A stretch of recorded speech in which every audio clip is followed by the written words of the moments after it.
Wow, what a wild ride on the Honda Hornet SP. I honestly wouldn't have expected Honda to build such a mean machine. Why? How come? Well, the answer's right here in this video.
A warm welcome to 1000 PS TV.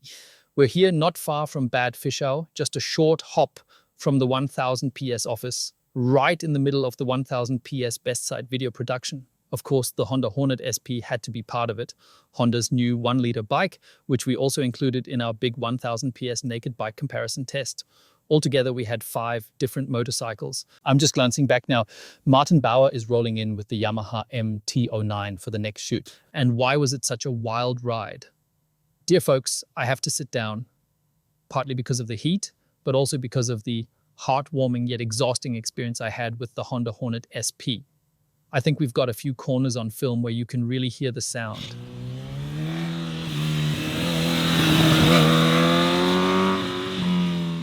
And that raspy, wild, aggressive tone of the Honda, that's no marketing trick. Like, it's genuinely wilder than any previous Hornet model. In my view, this Hornet SP, the 1-liter version, is the most aggressive Hornet Honda has ever built. And that's not so much because of its power output, which at just over 150 horsepower isn't exactly shocking these days, but because of the way that power is delivered. That's what really surprised and fascinated me. On the one hand, the sound and throttle response of the engine, especially in the higher revs, carry that emotional punch. The engine feels like a supersport motor at the top end, but without the typical downsides of a supersport engine at lower revs. So down low, you've got this strong, relaxed, everyday friendly motor with one small limitation, which I'll get to in a moment. Torque, pull through, everything fits together nicely. But at the top end, it really wakes up, delivering that deliciously unreasonable peak power that makes you squeal a bit in the saddle and think, how good is this? And off you go. That's something Honda doesn't always give you on their street bikes. On the other hand, you've got some seriously sporty components that genuinely feel the part out here on track. There's an Öhlins TTX shock absorber at the rear, very rare on sporty naked bikes, usually only found on high-spec supersport machines. And at this price point, that's new to me. I honestly can't name another bike in this class that comes with a TTX shock at the back. The fork is good too, not quite at the level of the shock, but still solid. A Showa separate function big piston fork. And then you've got powerful Brembo brakes. The hardware is superb. The bike feels sporty, direct, and tight because the seat is quite thin. But there are a few things that water down its sporty character a bit. For one, when you're sitting on the bike, you feel rather locked in. The tank is wide and wraps around you, so you don't get massive freedom of movement in the saddle. And secondly, the electronics package is pretty basic. No IMU is integrated here. And I think Honda has made a bit of a gamble here. One that some of you will like and others probably won't. They've packed this bike with top-notch hardware. It looks powerful, delivers excellent performance, and gets top marks across the board. But when it comes to electronics, they've held back a bit. That's how they have managed to keep the price so attractive. It's a clear statement, a deliberate choice, and I think for some riders it will make perfect sense. Out here on track, though, you do notice the downsides compared to the other bikes that have an IMU built in, where the traction control and ABS work much more precisely and smoothly when the bike is leaned over. Here, especially with wheelies, you've got the issue that the bike cuts power quite abruptly when it comes back down. So when filming, I actually had to shift up a little earlier before the crests, just to make sure I didn't get into trouble. That's one issue.